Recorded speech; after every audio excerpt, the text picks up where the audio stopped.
ఒక్కసారి కొమ్మూరి గోల్డ్ కి కాల్ చేయండి. తాకట్లో ఉన్న మీ బంగారాన్ని విడిపించి మార్కెట్ ప్రైస్ కి వాళ్ళు కొనుక్కుని మిగతా డబ్బులు మీకు ఇచ్చేస్తారు. అందరికీ నమస్కారం, వెల్కమ్ టు మనం టీవీ. నేను మీ పవన్ బేస్పడ. మనతో పాటు సీనియర్ జర్నలిస్ట్ కట్టా కార్తిక్ గారు. ఆయనతో మాట్లాడి పాకిస్తాన్తో భారత్ యుద్ధం గురించి విశ్లేషణ తీసుకుందాం. అన్న నమస్తే.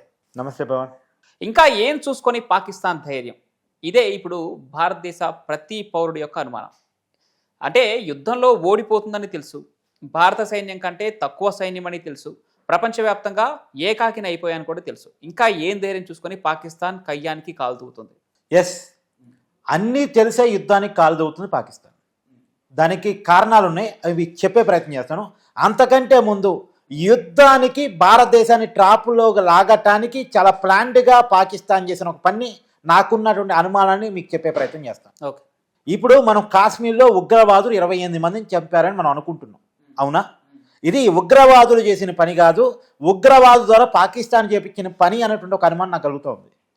ఇప్పుడు వరుసగా ఇన్సిడెంట్ చెప్పే ప్రయత్నం చేస్తాను. ఇప్పుడు కాశ్మీర్లో ఉగ్రవాదులు, ఇది ది రెసిస్టెంట్ ఫ్రంట్, అదే లష్కర్ ఇ తోయిబా అనుబంధ సంస్థ వాళ్ళే కదా, 28 మంది చంపారు. చంపే సమయంలో కూడా వాళ్ళ ప్లాన్డ్గా వచ్చారు, అంటే భారత ఆర్మీ దుస్తుల్లో వచ్చారు. వాళ్ళకి కొంతమంది సహకరించారు. ఆ విషయాలు ఇప్పుడిప్పుడే వెలుగులోకి వస్తున్నట్టు కూడా తెలుస్తూ ఉంది. ఫర్ ఎగ్జాంపుల్, ఒక వ్యక్తి ఎవరైతే పర్యాటకులని వదిలే వస్తున్నాడో అతను అల్లాహు అక్బర్ అని చెప్పేసి 3 సార్లు, అంటే అతనితో పాటు అరిసిన వాళ్ళని సేవ్ చేశాడు. మిగతా వాళ్ళని అంటే వీళ్ళకి సమాచారం ఇచ్చి వీళ్ళ దగ్గరికి ఏదైతే ఉగ్రవాదులు ఉన్నారో వాళ్ళ కాడికి తీసుకొచ్చాడని ఒక అనుమానం. తర్వాత అక్కడ గుర్రాలు ఎవరో అటు ఇటుగా తీసుకుపోయే వ్యక్తి కూడా ఉగ్రవాదులు సహకరించాడనేటువంటిది ఇప్పుడు బయటకు వస్తున్నాం. అంటే వాళ్ళకు ఒక టీమును పెట్టుకొని ఒక ప్లాన్డ్గా అక్కడికి వచ్చి అక్కడ హిందువులని ప్రధానంగా టార్గెట్ చేసి మళ్ళీ ఎందుకైనా బెటర్ అని చెప్పేసి హిందువుల్ని ముస్లింలని వేరు చేయడానికి ప్రయత్నం చేసి ప్రైవేట్ పార్ట్స్ కూడా చెక్ చేసి హిందువులని కన్ఫర్మ్ చేసుకొని చంపారు.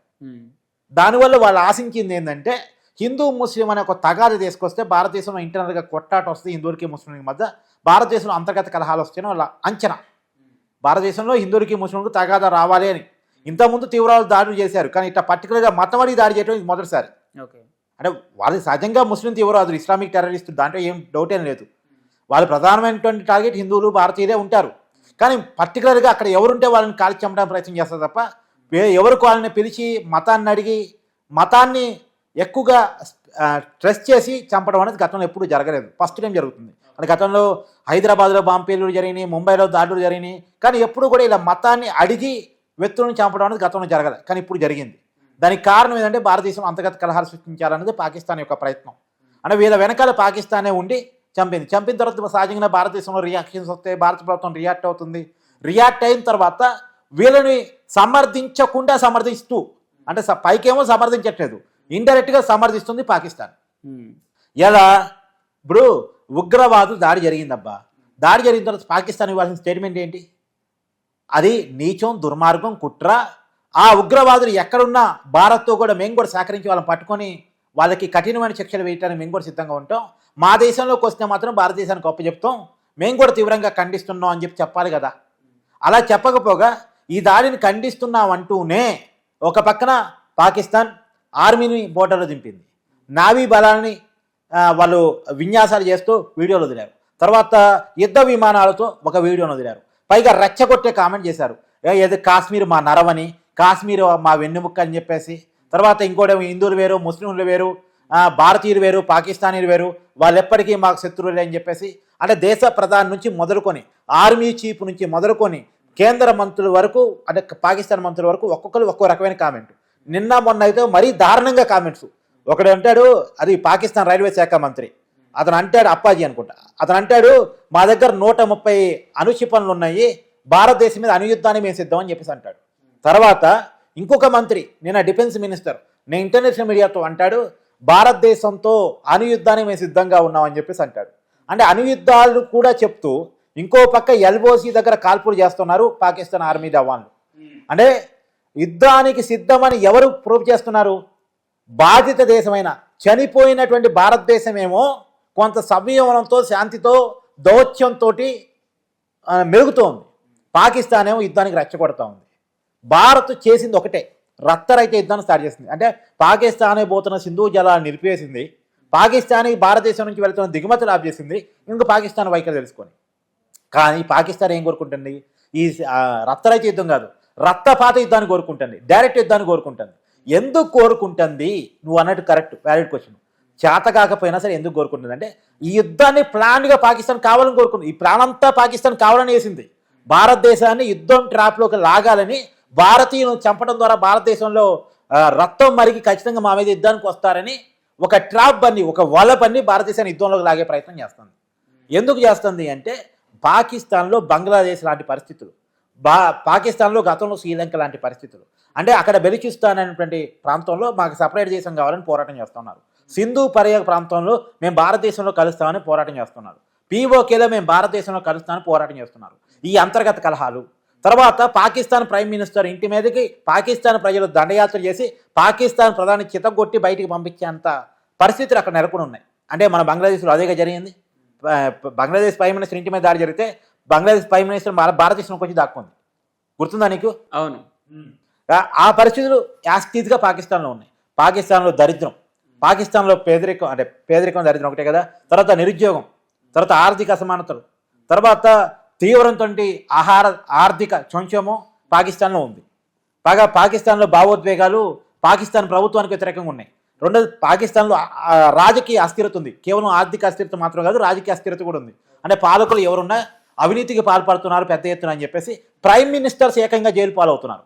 గతంలో చేసిన ప్రైమ్ మినిస్టరు ఇమ్రాన్ ఖాన్ కానీ వాళ్ళంతా కూడా జైలు పాలయ్యారు. ఇప్పుడు ఉన్నటువంటి ప్రైమ్ మినిస్టర్ మీద కూడా అనేక అభియోగాలు ఉన్నాయి.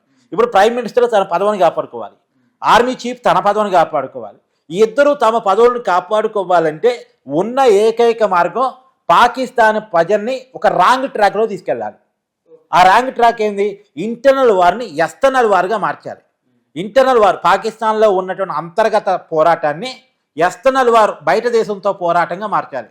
మరి పాకిస్తాన్కి బయట దేశం అంటే ఎవరు? భారతదేశం. వాళ్ళు దయాదేశం భారతదేశం.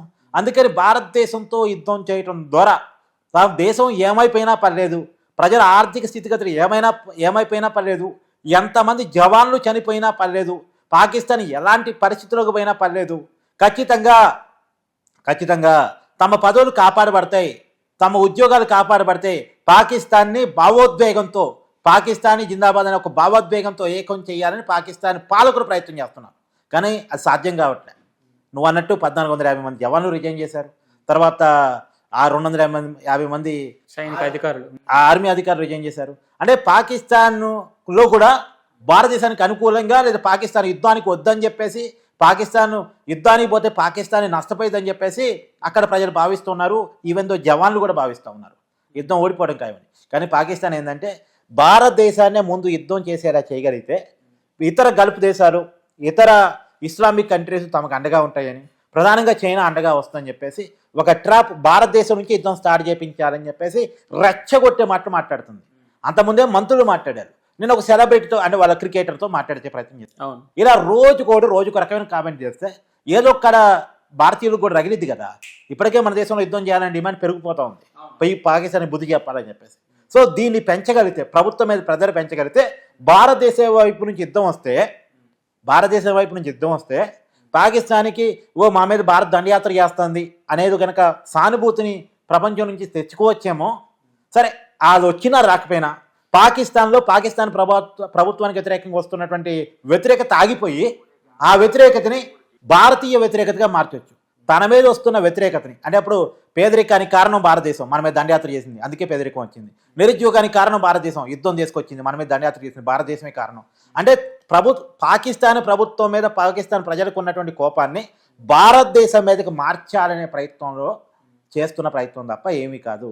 ఇది ప్లాన్డ్గా ఇంటర్నల్ వార్ని తప్పుదో పట్టించడానికి, పాకిస్తాన్ ప్రజలను ఒక రాంగ్ ట్రాప్లోకి తీసుకెళ్ళటానికి పాకిస్తాన్ ప్రభుత్వం పన్నిన పన్నాగం.